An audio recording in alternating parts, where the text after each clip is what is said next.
I means nobody in the language of space, by Vladimir Poleganov.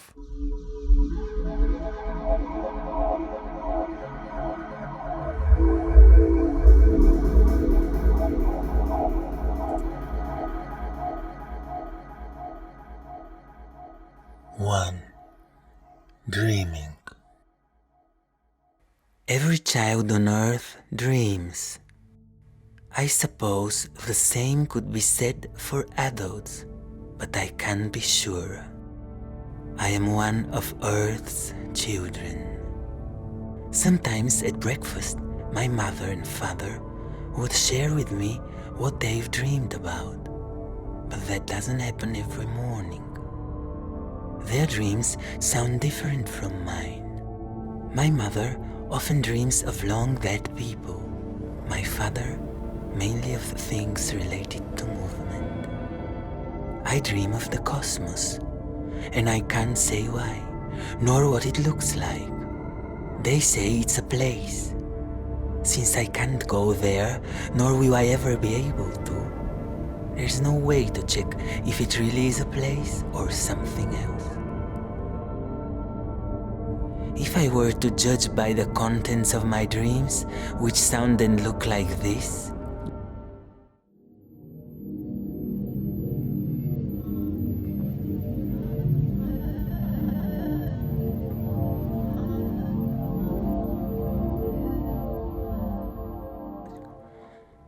the cosmos might not be a place at all, but a memory. Something that doesn't exist, but you occasionally think it does. We'll take you somewhere tomorrow, that said. 2. Morning. Are you excited? He always asks me if I'm excited about everything. He asked me last why we were watching a huge flock of birds forming shapes in the sky. A cloud, a squirrel, a bird. I told him I was excited, yes, and he sighed and told me they weren't real. I am excited. I can't imagine what it will be like at all. What? The meeting, that's what we're talking about, right? It will be amazing. It can't be anything else. My father has been approved for a meeting for the whole family, not one-on-one, which means all three of us can go. While he's driving the car, he hums something. Well, not exactly driving because cars don't allow it, but he likes to keep his hands on the wheel and tap his fingers.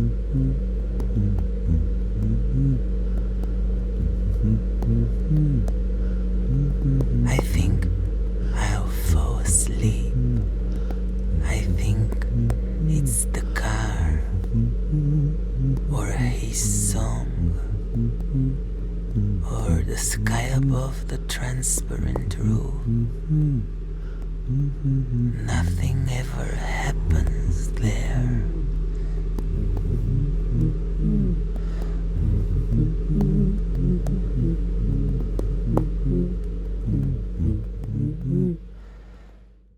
Three. Encounter. The building of UMA is small and resembles a human head. Its eyes are open and looking upwards, while the mouth is closed. I only noticed this after it was pointed out to me. My mother gestured towards the face and said, "See." Its expression was calm, like someone patiently waiting for something to happen. But that something is not trivial. If we, as humans, usually wait for small things, someone to come or something to bake in the oven, this face is waiting for a mountain to grow or for the moon to show its other side. This is only a small part of the whole. Most of it is underground. I wondered where exactly in the body underground our encounter would take place, but I didn't ask aloud. As we entered through the gate, located somewhere under the lower lip, My father seemed preoccupied with something again. I hoped silently that we would be somewhere in the hands. I don't know why. Why is the place called UMA? It's short for... I don't remember either, but the A definitely stands for astronaut. We'll ask, if we don't forget in all the excitement. We were greeted by people who had faces but didn't use them. I can't describe it any other way. I heard them speaking, but I don't remember seeing them open their mouths. I'm sure their eyes were open the whole time, except when they blinked, of course, but I don't remember seeing that either. My father nodded to them too often, and my mother squeezed my hand and remained silent like me. I looked around as we walked through the corridors, but I didn't see any signs anywhere. There was no way for me to understand what UMA meant, nor whether we were going to the hands or elsewhere in the body underground.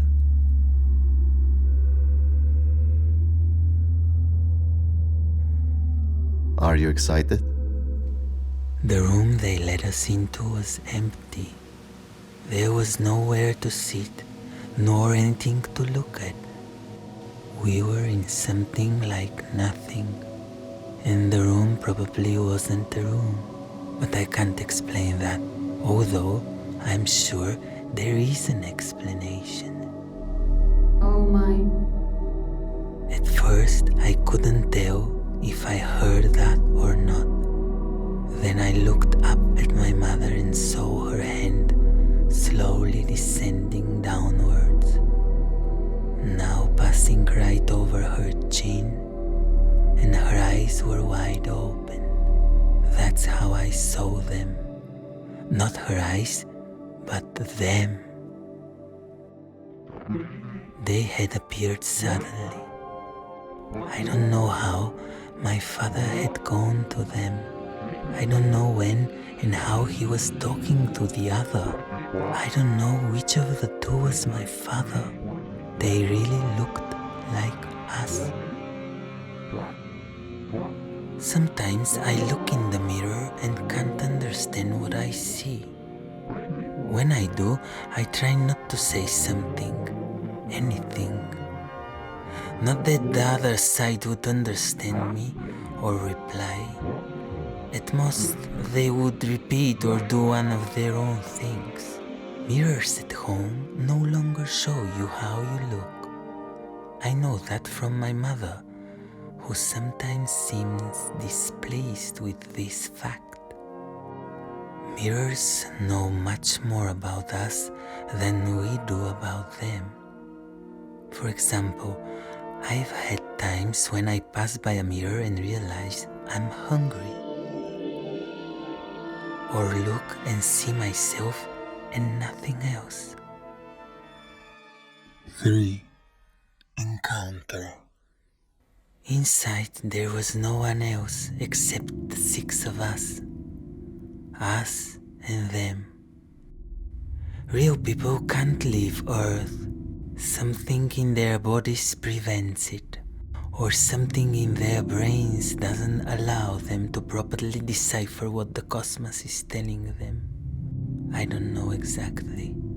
My mother says I might understand when I grow up. For now, I don't know. They look just like us. It's as we were in front of a mirror, but the mirror reflects us dressed on a different day. Sort of. Or us, but with slightly different expressions than our current ones. Theirs are calm, like the face we entered to get here. Ours are probably worried or strange, because they look at us with some kind of... My father went over and immediately started talking to the other. He gestured more than him, but I didn't hear exactly what they were discussing. At one point, the other laughed. My mother and the woman who looked just like her remained silent and only smiled from time to time. I noticed that my mother tried to do something with her right hand, to raise it to her face or hide it in the pocket, but stopped. I left them and turned my gaze towards him. He's like me. Of course, there's no need to describe him or even look at him, although I'm sure he blinks more often than me. And I think there's a scar on one of his arms. I don't have any scars on my body. Hello? Hello? Now what? It's strange, isn't it? It's the first time for me. Same here. I expected to be scared. I'm not. I expected you to speak like a child. You don't sound like a child. And how do I sound? Like an adult? I asked these two questions with a disguised voice. I don't know how I did it. The voice came out of me like my own. However, the other child looked at me strangely, as if I had scared him. I laughed, but with the same disguised voice. It didn't want to go away, and his eyes filled with even more of what might not have been fear. It was a look I had never shown on my face, neither in front of the mirror, nor when facing my mother or father. If I had, I would know. His expression lasted only a moment, then his features, my features, engulfed him and hid him. Come on, ask me. Okay, I haven't prepared any questions. I need to think. No, I've thought of one. Are there really two-headed beings on other worlds? What kind of question is that? There are. And what's that? This? Nothing. Is it a scar? It's a scar. I don't have any scars. What's it from? A beast gave it to me. Were you scared? What kind of question is that? We continued talking, and after one slightly longer pause, he said,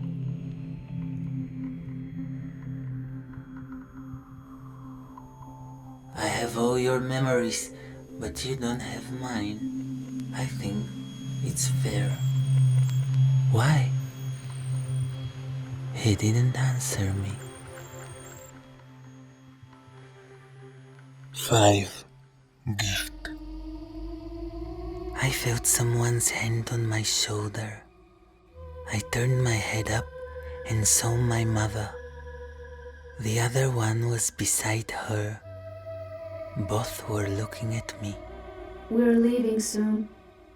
Then they both stepped back, moving absolutely identically.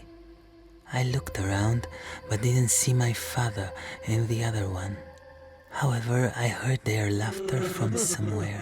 One of them lagged slightly behind the other, like the hooves of a lagging horse. What do you see? His voice startled me. I don't see anything. And now? His hand, scarred by some unearthly creature, touched me. I still don't see anything, except you, but I hear something. Interesting. Apparently it doesn't work on Earth. What doesn't work? It doesn't matter now. I have something for you. What? Don't tell anyone I gave it to you. But you didn't give me anything. Don't tell anyone. Promise me. I promise. I don't want to go to the cosmos anymore. I didn't know what to say to that. I want to dream of it instead. You have all my memories. Just recall one of my dreams. I can't. Isn't it strange that you don't dream of the place where you live? It's not. And besides, the cosmos isn't exactly a place. Also, I told you, you're in the cosmos too. What did you give me? Okay, I'll tell you. I don't know. But it will help me dream of the cosmos. I remember how, a few months ago, one of the educating screens at home abruptly changed. It was only for a few seconds, but the change remained long enough on the screen for me to see it. I remember staring at it, not understanding anything, but then at night I dreamt I could understand everything. The change was a language that at that hour of the day I couldn't speak, but which in the quiet night I spoke fluently like a native. And although I never understood what the language was actually telling me, I decided that now I would wait for the night to explain to me what the boy in front of me was saying. Why are you silent? We don't have much time. Your mom told you. Tell me something else. What? Some story from the cosmos. What's up there? Everything. You know you are there too, and not only when I take off. The cosmos is everything. Okay, listen. The biggest world I've stepped on isn't a planet, it's a bird. Don't imagine a huge bird soaring through the darkness, illuminated here and there by the stellar guts of some nebula. No. This bird doesn't fly, but like any other planet, it's a prisoner of the gravitational embrace of its sun. The only thing that betrays its nature is the feathers. Feathers? Yes, the whole thing is covered with feathers, and when you land on its surface, the ground is warm. Skin? Skin. Listen. Not everything is beautiful there. I came across a city where once you step in, you forget how to live. Once you start walking its streets, you stop remembering. Its inhabitants are people like us, like me and you. I mean your mother and father and mine. Although technically they're one and we are one. Anyway, the people in that city are like us, but some of them have wounds on their bodies. And the scientists in that city believe that each wound is an exit. An exit from the city. If you put your ear to the wound, they say, you will hear someone whispering. What? I don't know. There are countless languages in the space. In those moments, as he spoke and I listened, I saw him not as myself, but as a real astronaut. A man, a little younger than my father, but with the same look in his eyes. The eyes of imagination are huge. That's what I remembered hearing, I don't know from where or whom, while I looked at him. But here, imagination plays no role.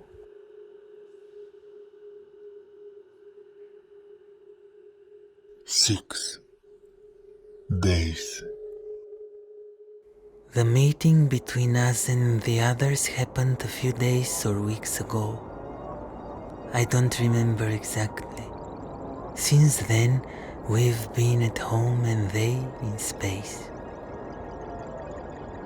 They discover new worlds, expand our universe, sacrifice themselves for us, clear the path for our future, and who knows, maybe one day they will find a way for us to travel through space too. I'm glad I saw her. I didn't want to, but I'm glad. Maybe all of this makes sense. It does, of course. I listened to them and wondered if, like me, their days after the meeting had been filled with countless inexplicable peculiarities. Whether they, like me, when they look in the mirror, see a face they can't explain. Whether they, like me, when they speak out loud, hear the words with their own ears, a strange noise. A noise that sounds like born in another's body. One day, I couldn't resist and asked my father, "Can we go back?" Why? I want to tell him something. To whom? To the other one who is like me. Why? I want to ask him to tell me what to make out Of what? of everything. I know what you're talking about. Sometimes I want to go back too, but you'll get used to it. I don't understand. And he tried to explain to me. We have no choice but to learn, to get used to being ourselves. This is who we are. We live on Earth and they explore space through our eyes, and if we're lucky, they come back to tell us about us. Don't you want to dream of the cosmos?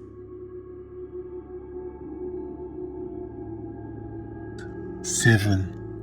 Night. I want to, but I no longer dream. They say everyone dreams, and it doesn't matter whether you remember anything in the morning or not. The dream was there.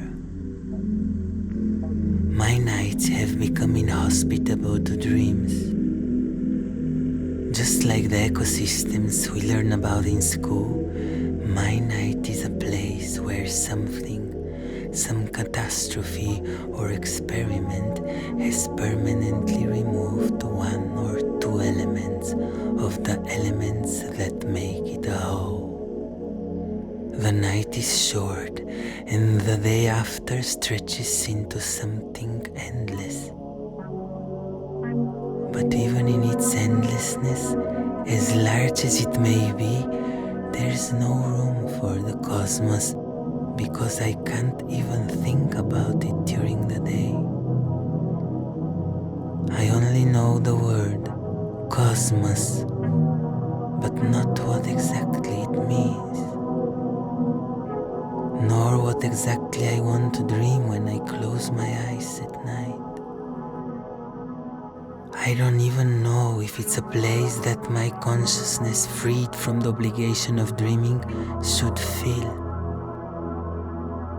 Perhaps it's something like what the other sees, the astronaut, when trying to imagine my life here on Earth, which I can't live because I'm not like him. We have no other choice. It's from him I know that every child on Earth dreams of the cosmos.